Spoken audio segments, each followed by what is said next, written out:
व्यंजन माँ जानकी ने बनाए। बड़ी श्रद्धा मन में कि आज ब्राह्मण मेरे घर आएंगे, मैं ब्राह्मण को खिलाऊंगी। बहुत प्रसन्न है।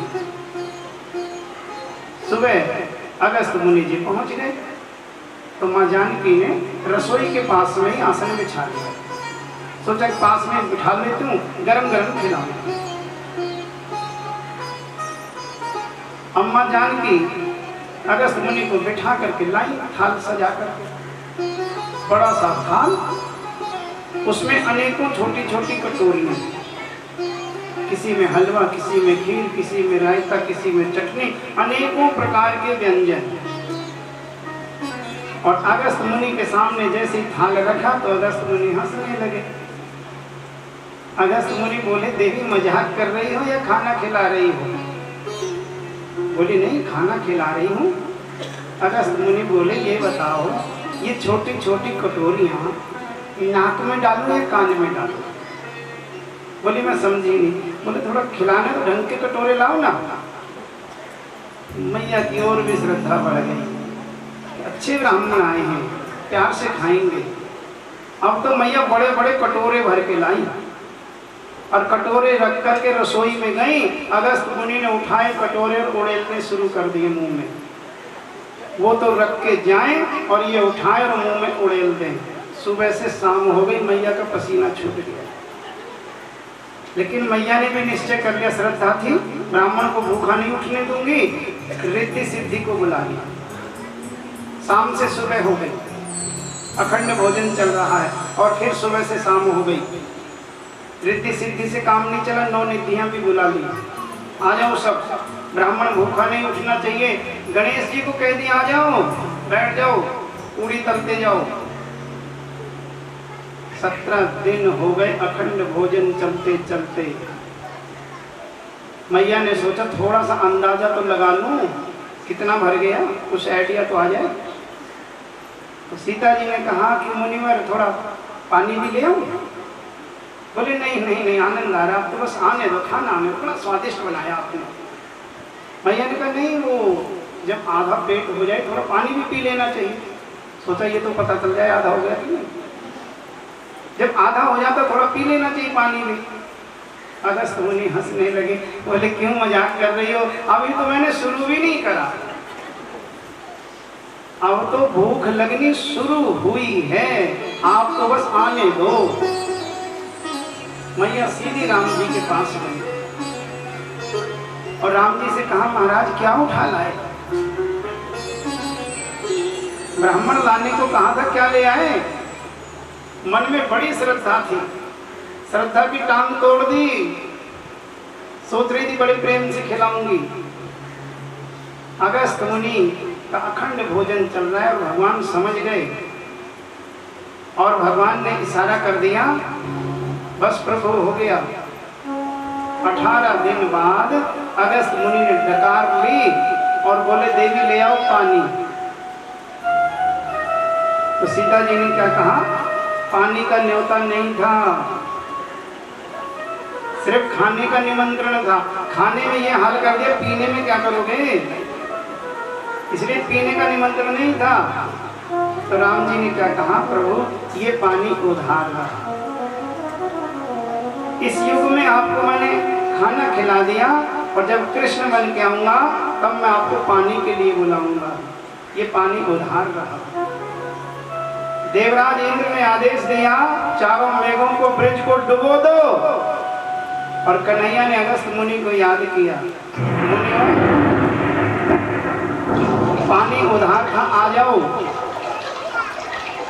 और गिरिराज के ऊपर बैठ जाओ। एक भी बूंद ब्रिज में नहीं गिरनी चाहिए। इंद्र जितना पानी बरसाए सारा आपका। तो गिरिराज के ऊपर अगस्त मुनि अपने हाथों की अंजलि बना करके बैठ गए और पूरा पानी पी गए। इंद्र ने देखा ब्रिज में धूल उड़ रही है। इंद्र चकरा गया कि 7 साल का बालक और इतना चमत्कारी, कोई साधारण बालक नहीं है। ऐरावत हाथी के ऊपर बैठ करके चला। बीच रास्ते में आते विचार बदल गया, पैदल चल पड़ा। और जब भगवान के समीप इंद्र पहुंचा तो दौड़ करके चरणों में गिर गया और भगवान से क्या कहा, प्रभु मुझे क्षमा कर दो। 11 मंत्रों से इंद्र ने स्तुति की। कितने मंत्रों से? अच्छा, कल ब्रह्मा जी ने कितने मंत्रों से स्तुति की थी? ब्रह्मा जी जब बछड़ों को बच्चों को चुरा ले गए थे तो भगवान ब्रह्मा बन के बैठ गए, तो ब्रह्मा जी ने स्तुति की थी ना, कितने मंत्रों से? 40 मंत्रों से। लेकिन भगवान ने क्षमा नहीं किया। इंद्र ने 11 मंत्रों से स्तुति करी और भगवान ने क्षमा कर दिया। जानते क्यों? गलती दोनों ने करी, लेकिन गलती में अंतर देखिए क्या था। ब्रह्मा जी ने जो गलती करी, भगवान के भक्तों को भगवान से दूर रखने की गलती करी थी, चुरा के ऊपर ले गए ब्रह्मलोक में, यानी भगवान से दूर कर दिया 1 साल के लिए। इंद्र ने भी गलती तो करी है दंड देने के उद्देश्य से, लेकिन गलती में अच्छाई ये थी कि 7 दिन और 7 रात के लिए इन सब ब्रजवासियों को इंद्र ने भगवान के बिल्कुल समीप ला करके खड़ा कर दिया। पर्वत के नीचे सबके सब भगवान के समीप आ गए, यानी भगवान के नजदीक लाने का काम इन्होंने किया, इसीलिए क्षमा कर दिया। बोले जा इंद्र तुझे क्षमा किया। इंद्र ने पैर पकड़ लिए, बोला प्रभु आप अपने यही छोटी सी नौकरी दे दो बस। अरे आपकी बहुत बड़ी सरकार है, आपका बहुत बड़ा दरबार है, बस इतनी तनख्वाह देते रहना, मेरे घर का गुजारा चलता रहे। तो आओ इंद्र जैसे भाव। सभी लोग कन्हैया से ठाकुर से नौकरी मांगे इसके दरबार की। श्री राधे बोल वाके बिहारी लाल की बोलो कर देना। अरे दुखी नहीं सुखी रहे। सुख मांगने के लिए तो दुनिया पता नहीं कहां से कहां बदल रही है। सब मिल के बोलो, ओ मेरा सुखी रहे परिवार, तो कर रख ले सामने हमको एक बार, तो कर रख ले सामने हमको एक बार।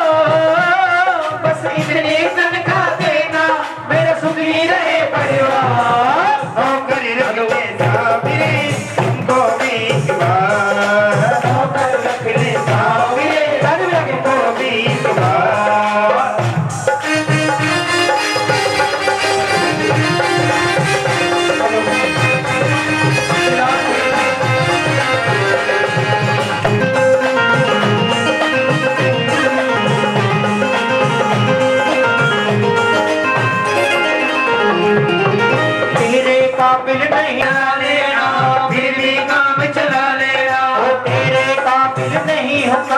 फिर भी काम चला लेना, फिर भी काम चला लेना, फिर भी काम चला लेना। जैसा भी हूँ तेरा ही हूँ, बोल अब बोल। बस इतनी कृपा करना मेरा सुखी रहे परिवार, नौकर रख ले नौकर रख ले सामने हमको भी तुम्हारा, नौकर रख ले सामने हमको भी तुम्हारा।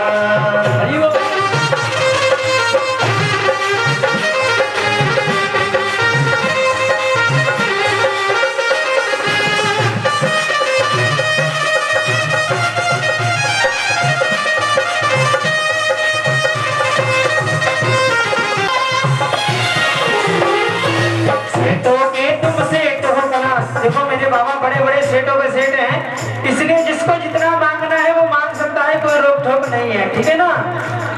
तो सेठों की तुम सेठ कहो, मेरी क्या औकात है, मेरी क्या औकात है, तेरी क्या औकात है। अरे तेरी सेवा मिल जाएगी, औकात है, तेरी क्या औकात है। अरे तेरी सेवा मिल जाए तो ये किस्मत की बात है, ये किस्मत की बात है, ये किस्मत की बात है। मानूंगी तेरा कहना, मानूंगी तेरा कहना, ये करती हूँ इकरार। ऊपर हाथ खड़े करके बस इतनी तनख्वाह देना, बस इतनी तनख्वाह देना। अगर किसी का मन नाचने का कर रहा है तो कर लेना, फिर कहोगे की मन में रह गई। जिसका भी मन करे अपने मन के पंछी को छोड़ दो, उस ठाकुर जी को समर्पित कर दो। उसकी नौकरी ऐसे नहीं मिलेगी, बहुत परिश्रम करना पड़ेगा। 1 2 3 4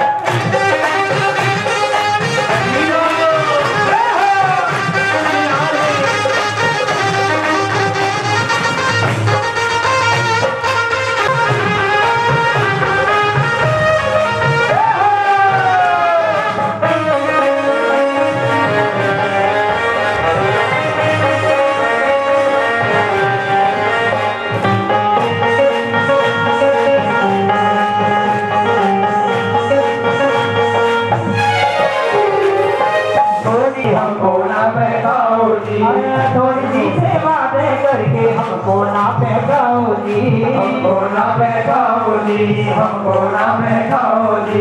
आज खड़ा हूँ सामने तेरे, कोई हुक्म चलाओ जी, कोई हुक्म चलाओ जी। देना वो मेरा सुखी रहे परिवार। वेरी गुड, सभी मिलकर के ऊपर हाथ करके 1 2 3 नौकर रख ले सामने हमको भी एक बार, नौकर रख ले सामने हमको भी एक बार। इतनी करके देना, इतनी करके देना, सुखी रहे परिवार। नौकर रख ले सामने हमको भी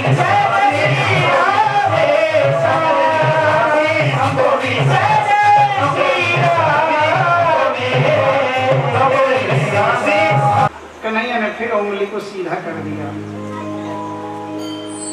पास में एक छोटा सा ग्वाला कहता है, कन्हैया तेरी उंगली में इतनी ताकत कहाँ से आई? वही चोरी का माखन तो खाता है और वही हम खाते हैं, फिर तेरी उंगली में इतनी ताकत कहाँ से आ गई? तो कन्हैया क्या कहते हैं, कछु माखन को बल बढ़ो, कछु गोपन करी सहाय, श्री राधा जो की कृपा सो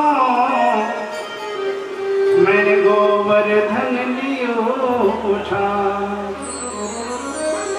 बोले भैया कुछ तो माखन का बल बढ़ा, कुछ तुम लोगों ने सहायता करी, और सच्चाई तो ये है कि राधा रानी की कृपा से मैंने ये गोवर्धन उठा लिया। एक ग्वाला कहता, हाँ भैया लग तो राधा गड़बड़ कुछ, क्योंकि जब तूने उठा रखा था ना, हम तेरी तरफ देख रहे थे तो ऐसे लग रहा था जैसे तू हमारी ताकत चोरी कर रहा है। लगता है हम सबकी ताकत तेरे अंदर आ गई, तूने हमारी ताकत भी चुरा ली। सुखदेव जी कह रहे हैं ये सिर्फ माखन चोर नहीं है, ये बहुत कुछ चुराता है। इसको चोरों का राजा कहा गया है। व्यास जी ने इसको चोरों का राजा कहा। चोराग्रगण्यम मनसा स्मरामि, इस चोरों के राजा को मैं मन से प्रणाम करता हूँ, स्मरण करता हूँ इसका। क्या क्या चुराता है ये? अनेक जन्मार्जित पाप चोरम चोराग्रगण्यम मनसा स्मरामि। अनेक जन्मार्जित पाप चोरम, जो अनेक जन्मों के हम पाप इकट्ठे किए होते हैं ना, और इसके आगे चले जाएं तो ये हमारे उन पापों को भी चुरा लेता है। ऐसा चोर है ये, चोरों का राजा है ये। आज कन्हैया ने एक और बड़ी मधुर लीला की। कन्हैया पूरी मित्र मंडली के साथ में गायें चराने बहुत दूर वन में गए, और यहाँ शाम हो गई तो ग्वाले कहने लगे, भैया भूख लगी बड़ी जोर की, कुछ कर। कन्हैया ने कहा चटोरी पे काबू रखा करो। बोले भैया चटोरी का दोष नहीं, भूख लग रही है। कन्हैया ने कहा वो देखो एक सुंदर सा आश्रम दिख रहा है, वहां चले जाओ, वहां जाकर के कहना कृष्ण बलराम आए हैं और कुछ खाने को मांगा है। बोले ठीक है। अब ये गए वहां पर, बड़े बड़े विद्वान ब्राह्मण बैठे थे, इनका जाप चल रहा था। और ऐसा माना जाता है जब ब्राह्मण जाप करते हैं ना तो बीच में बोलते नहीं। इन ग्वालों ने जाकर के राम राम कही और कहा कि कृष्ण और बलराम आए हैं आपके पास में ही, उन्होंने कुछ खाने को मांगा है। अब ब्राह्मण बोले तो नहीं, इशारा कर दिया, जाओ यहाँ से। अब ये यहाँ से लौटे, कुछ खाने को भी नहीं मिला, ऊपर से डांट और पड़ गई, राम राम भी नहीं ली। नाराज होकर के लौट के आए वापस, और कन्हैया ने दूर से ही देखा, कन्हैया मुस्कुराने लगे, तो और भी जले पे नमक। जब कन्हैया हंसने लगे, मुस्कुराने लगे, और जब पास में पहुंचे, हाँ भैया आ गए? बोले हाँ आ गए। लाए कुछ खाने को? बोले हाँ लाए हैं, खाओगे? कन्हैया ने कहा भैया ऐसे गुस्से में क्यों बोल रहे हो? बोले क्या लाए हो? बोले अंगार लाए, खाओगे? बोले अरे अंगार लाए, क्यों ऐसा बोल रहे हो? बोले उन्होंने तो हमारी राम राम भी नहीं ली। बड़े अभिमानी ब्राह्मण है वो तो, उनको तो अपने ज्ञान का बड़ा अभिमान है। कन्हैया ने कहा तुम उनके पास गए क्यों? माताओं के पास जाते। पुरुषों की अपेक्षा माताओं में ममता ज्यादा होती है। धर्म के प्रति, दान के प्रति जो आस्था माताओं में होती है वो पुरुषों में नहीं होती।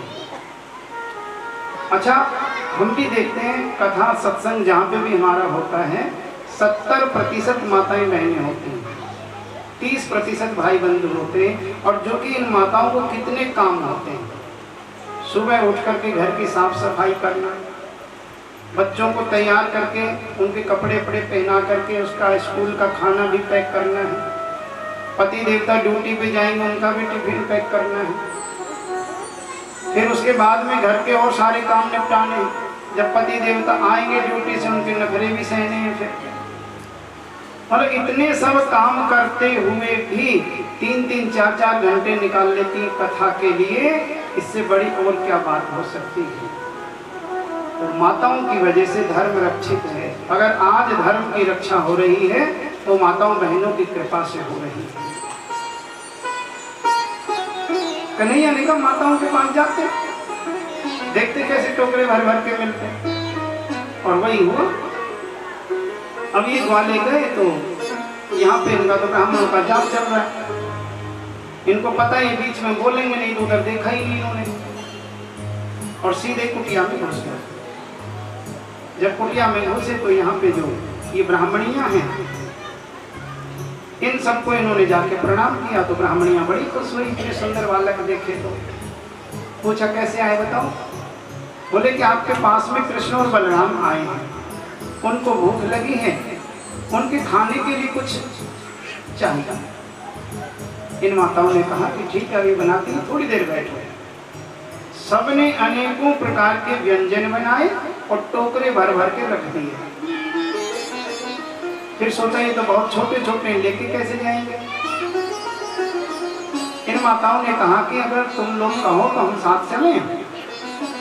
अब इनको क्या चाहिए था? खाना भी मिल गया, टोकरा उठाने वाले भी मिल गए। बोले हाँ हाँ चलो। इन माताओं ने टोकरे उठाए और ये सारी की सारी पते पर बैठाए। अपने पति की आज्ञा का उल्लंघन नहीं करती, और इनको पता है हमारे पति जाने नहीं देंगे। चतुर बहुत हैं। इन्होंने क्या किया, जिस तरफ इनके पति बैठे हैं उस तरफ से घूंघट कर लिया। पता बोल तो पाएंगे नहीं, माला चल रही है, इशारे से रोकेंगे, हम देखेंगे नहीं तो इशारा दिखेगा नहीं, तो आज्ञा का उल्लंघन नहीं होगा। इसीलिए जिधर पति बैठे उधर से घूंघट करके और टोकरे लेके चल पड़े। और पति कर रहे हो, बोल तो सकते नहीं, माला चल रही, और वो कह रही हूँ तुम जो कर रहे हो ठीक कर रहे हो, और हम जहाँ जा रही ना ठीक जा रही, गलत नहीं जा रही, बैठे रहो। और ये पहुंची सीधी जहाँ पे कृष्ण और बलराम बैठे। इन माताओं का भाग्य देखो, इन माताओं ने अपने हाथों से भगवान को खिलाया, भगवान को भोग लगाया। नन्हे नन्हे जो ग्वाले साथ में थे सबको खिलाया, बलराम को खिलाया। और भगवान ने कहा कि आप सबने बहुत स्वादिष्ट पकवान बनाए थे, बहुत अच्छा लगा। ये माताएं इतना सुनकर के और भी हर्षित हुई, बहुत खुश हुई। कन्हैया ने कहा अब आप सब अपने अपने घर जा सकती हो। इन्होंने कहा अब हम अपने घर नहीं जा सकती हो। कन्हैया ने कहा क्यों?